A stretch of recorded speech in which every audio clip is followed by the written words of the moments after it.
ఖమ్మం జిల్లా సత్తుపల్లి నియోజకవర్గంలో ఓ చిన్నారి కోరికను మంత్రి పొంగులేటి శ్రీనివాసరెడ్డి నెరవేర్చారు. తమ గ్రామానికి బస్సు కావాలంటూ ప్రజా దర్బార్లో మంత్రికి వినతిపత్రం ఇచ్చిన 6 ఏళ్ల చిన్నారి కోరికకు మంత్రి స్పందించారు.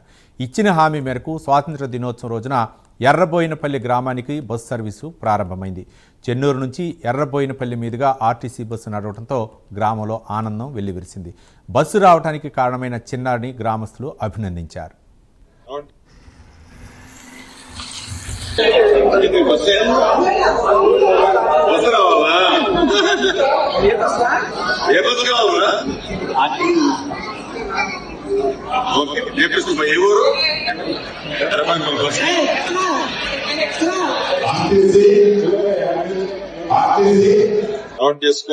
ఎర్రబోయినపల్లి బస్సు నడపండి. కల్లూరు మండలం సర్వే ఒట్టి సర్వే చేయడం కాదు, నడపండి. ఇవన్నీ ఎంత టైం కావాలి? అవుటర్ లిఫ్ట్ 1 వీక్ చేస్తే మళ్ళీ నాకు పర్సనల్ గా చెప్పాలి.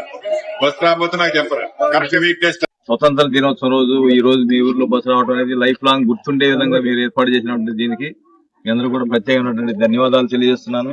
అయితే బస్సు అయితే కంటిన్యూగా మీ ఊరు ఉదయం ఒక ట్రిప్, సాయంత్రం ఒక ట్రిప్ ప్లాన్ చేసాం రావడానికి.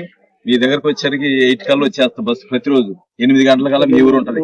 కల్లూరు వెళ్ళేటప్పుడు కల్లూరులో మళ్ళా సాయంత్రం పిల్లల కోసం పెట్టాం కాబట్టి సాయంత్రం మళ్ళా 4:15కి కల్లూరులో బయలుదేరి ఈ రూట్ లో మళ్ళా ఇట్లా వెళ్ళిపోతుంటది. పాసింజర్స్ ఏంటంటే కొంత ఇబ్బంది పడతారు. వాళ్ళకి మేము చెప్పాము. స్వతంత్ర దినోత్సవం రోజు ఈ రోజు